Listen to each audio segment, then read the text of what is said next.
Greetings. How's everyone doing today? Everyone's good.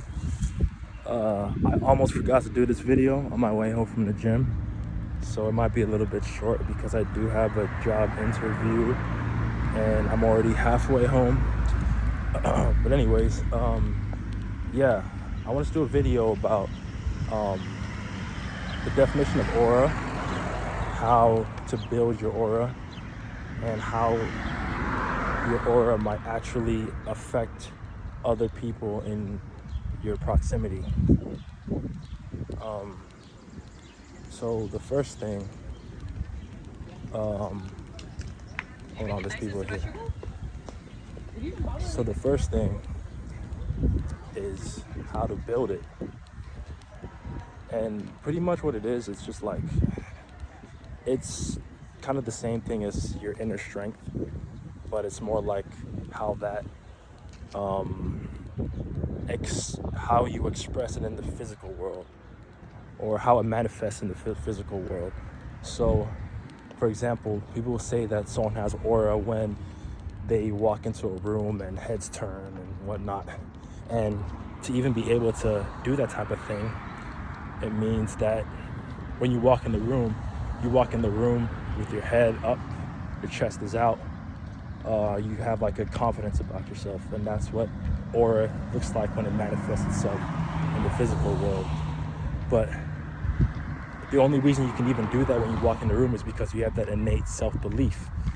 And so aura is just racking up a whole bunch of things that give you the ability to know that no matter where you go, no matter who you talk to, no matter what situation that you're in, you know you have the tools and the wherewithal to handle it. And that is what aura is. So on, like, I remember there was a video of Michael Jackson jumping up on stage and just standing there for 5 minutes, and people were just passing out, and ambulances were coming, women were crying and stuff like that. That's aura, and that's been built from all his years of being a performer. And you know, by then he was seasoned.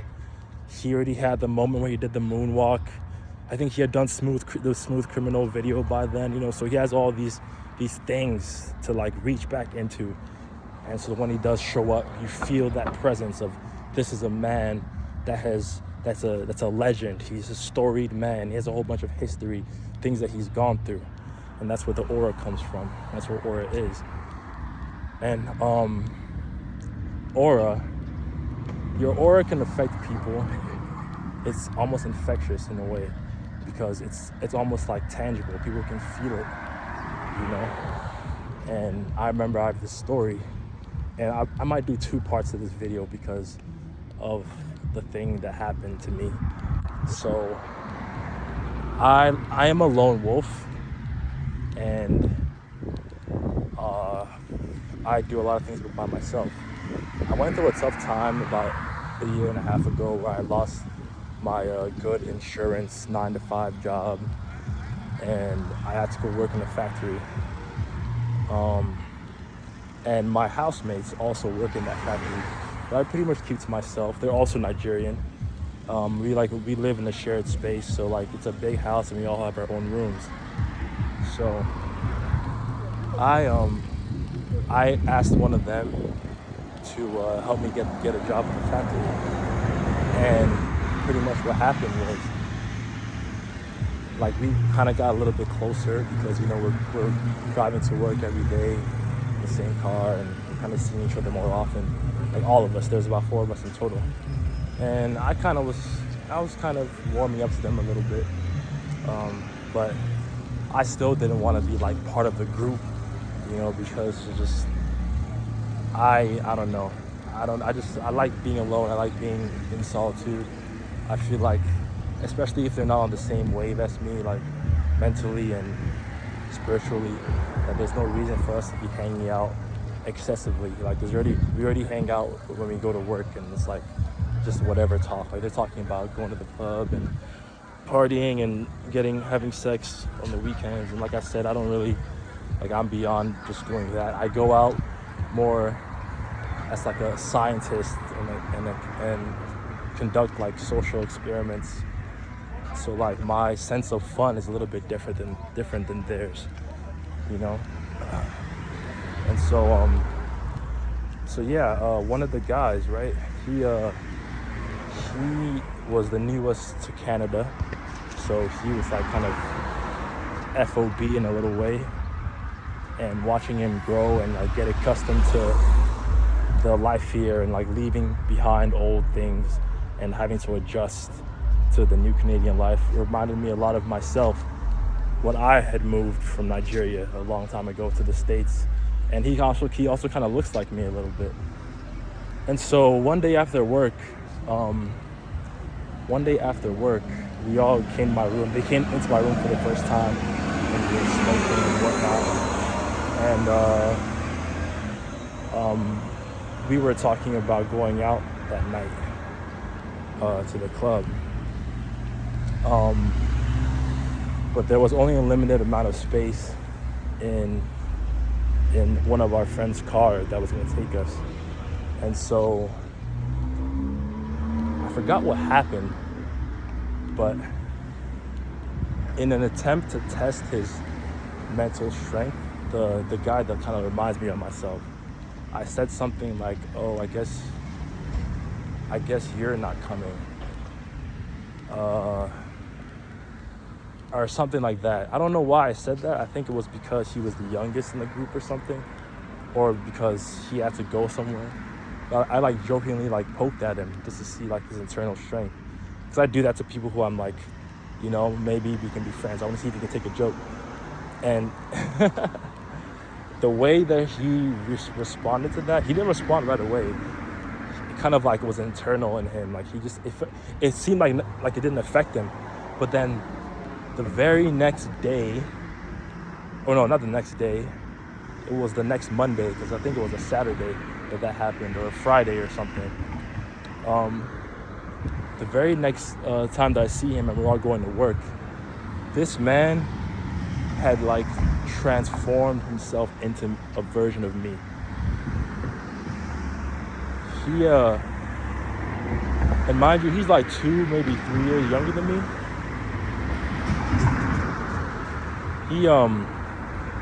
He started walking like me, he started talking like me. All his mannerisms changed. He started like turning his head the same way I do. He started like, it was the weirdest thing ever. And I felt like I was going crazy because no one else noticed it. And I was like, bro, this is ridiculous. And that's why this is why I like being alone, because how can I clearly see something clear as day, but no one else is clocking it? It was the weirdest thing ever. He literally like, for some reason, my words held so much weight to him that he felt like me poking at him, making that joke was like social destruction. So he was like, in order for me to maintain any semblance of belonging, I have to transform myself into this guy, you know? So he like, it was like he put on my body. It was the weirdest thing ever. Like he totally like morphed. Like he used to walk a certain way, and it was overnight, you know? And it's like, you know, when you have friends, right? There's a normal thing that happens between friends where you guys kind of exchange like behavior in a way. It's more like maybe your friend says a certain word, and over time it comes into your vocabulary, and maybe you wear your shirt a certain way, but over time your friend might pick up on that and start doing the same thing. Or maybe like it happens naturally over time. But this felt like a spiritual siphoning. Like he latched on a fucking pipe to my side and was siphoning out all my characteristics and all my behaviors and all my mannerisms, and like literally like cloning me but onto his own body. And it was the creepiest thing I've ever experienced. It was so creepy. And I'm not one that gets like rattled very easily. And bro, when I tell you, I was looking at this nigga like, are you good? Like, are you fucking okay? It was the weirdest thing. And he kept it up for like weeks and weeks. And I was like, bro. And I was forced into like looking up stuff online to figure out what the hell was going on. Because it's one thing to copy someone, but it felt like copyright infringement. Like he was like creating a new product of me. And I felt like he was getting to a point where he would feel like that there couldn't be two of us and try to like do something to me. Because we live in the same house, right? So I'm like looking at this nigga like, bro, like, what the fuck is going on? Like, why? Like, are you good? And nobody else saw it. I went to get my hair done, and I was talking to my hairdresser about it. And her and her brother were like, oh, he looks up to you. He wants to be like you. I'm like, bro, like, I felt that energy before, but it wasn't that. That's not what I felt. I felt some next, like, this man was like, if he could have jumped into my body and walked around as me, he would have done it. That's what it felt like. It was so creepy. It was so creepy. And I would see him do stuff at work, like try to get an acknowledgement from, like, it was weird, man. It was just such a weird experience. It went on for months. And mind you, this is at a time where I'm going through a lot, like psychologically, because I had to leave a really good job for immigration reasons. And I have to start from the bottom, essentially, pretty much. And I'm working at a factory and I'm a college graduate. So all this is going through my head, and I'm like suffering internally. And then on top of that, this man is trying to like siphon off the personality that's taken me years and years to cultivate through trial and error and, you know, peaks and valleys and whatnot. So it was such a weird time. It's a weird time for me, man.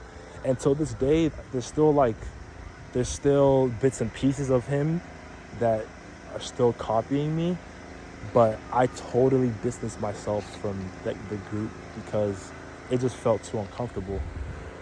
It felt way too uncomfortable. And but now when I see him, he's a little bit better, but there's still like the lingering sense of, like, you know, it just feels insidious. Because it's like, how can you abandon your entire being because of words of someone else? Like, I didn't know my words held so much weight. And that's what goes back into aura, right? In his mind, I was like a perfect person. And like, cause I know this because when he first came here, he would be on FaceTime with his friends from back home. And he would just like show them me. Like, look at Andy. Or look at Sage, because you guys know me as Sage. Look at Sage. And he would just like point his camera at me, and like they'd be like and looking at me like, and it was weird. And so yeah, like he completely abandoned his like entire being. Like he burnt it right to the ground in one night and tried to build himself up into me, you know, which is weird. I couldn't respect it. You know, I respect people who are individuals and like who are different than me. Not people who, like, I think he did it to get into my good graces, you know, but it was just, it was so unnatural. And yeah, it was so unnatural. And to top it off, he kind of looks like me. And like, I don't know if you guys watch Justice League Unlimited, but there was a little like string of episodes when Superman met Superboy, and Superboy was a lab creation attempt of Superman, but he had like some deficiencies. Like he couldn't fly. He had like memory loss because they used some of Superman's memories to put it into his, but he wasn't the actual Superman. And like he was like a lesser version, but still powerful. And then whenever they rescued the clone Superboy from Star Labs, which is the facility where they created him, the Justice League tried to take him in as a member. And because he was Superman's clone, they kind of pawned him off to Superman as Superman's like adopted son. But obviously Superman doesn't really have an attachment to this being because, you know, it's not, he had no hand in his creation. So he was really awkward about it, and like it kind of took him a while to adjust and like really take him in and like have sympathy or empathy for him or sympathy for him. And that's what it felt like. It was like, because he kind of looks like he could be like my little brother or something. Like he has like big almond eyes, you you know, and she has shoulders like me and like a similar body type, but he's a little bit shorter. And yeah, like, yeah. Um, but yeah, like that's what it felt like. It felt like I was like being, like I was having to raise, or not raise, but like I was being studied by my clone, trying to like pick up ways to become more like me. Bro, it was the creepiest thing. Like I would walk into a room, and if he was in there, it would feel like the air got thinner because I felt like he was like trying to steal my oxygen. It felt like he was trying to match my breathing pace, like it just felt like he was stuck to me in a weird, like a spiritual weird way. Like I have to be like him. I can't not be like him, you know. And like everything I did was like a big deal to him. Like he had to know, like if I thought something was funny or if I thought something was smart. I remember one time I came into the I was in the kitchen cutting up some onions for a meal I was cooking, and mind you, I don't drive a car right now. I haven't driven a car for a while, but he had a car, and for some reason he came into the house angry, questioning me about why I didn't have a car, because he felt like he was stupid for having a car. But he was like, Andy, why don't you have a car? And I was like, because it's expensive, like, and I don't want to pay for insurance. And like he was just like generally like pissed because he thought like he was stupid for having a car. I was like, bro, what? Like, bro, what? So it was so funny because he looked at me like I wasn't a human being with flaws. Like I have flaws, dog. Like I'm not perfect, but he looked at me like I was the standard of like peak humanism or some shit, and that if he wasn't living like me, then he was doing life wrong. Which is, I'm not gonna be arrogant, but like it is true in a sense. I think I live life in the best way that you should. Like I don't believe in working your life away to give your family a chance to have a good life of their own and whatnot, which is noble in a sense, but I want to enjoy myself. Like I want to settle down when I want to settle down, and I want to live according to my means. Like I don't like the fact that a lot of our parents missed our entire childhood trying to give us a better chance at life. So all they did was just work and miss out on us. I don't like that. I don't like that at all. And then they're emotionally damaged and emotionally stunted because they had to sacrifice their youth because they were trying to live for their kids. Like they were trying to work for their kids to give them a better life. I don't like that. I don't like that at all. You know, I think that people should try to find a way to live a life that they don't have to escape from. You know, no matter what the amount of money that you're making, find the amount where you can live well enough where it's like you're not trying to, like, how do I say this? Where you're content with how you're living, because you don't really need a lot of money to live a good life. Like you don't need that much. Like I could live a fantastic life as a single man with like maximum 100K a year. If I reach that as a single man, that would be perfect. Like, that's not like hard at all. You know, I don't care about flashy cars or flashy expensive clothing. I just wear what looks good. And if I have a car, as long as it's not like a broken down, beat up vehicle, so be it. I'm cool with it. You know? But yeah. Ideally, I want to find a way where I can work like 3, maybe 4 times a week. Ideally, 3, maybe 4 times a week I'm working, and then the rest of the time it's just like time for me to do whatever, you know, having that freedom, you know. But anyways, 20-minute video. Y'all have a good one. Wish me luck in my job interview, and God bless.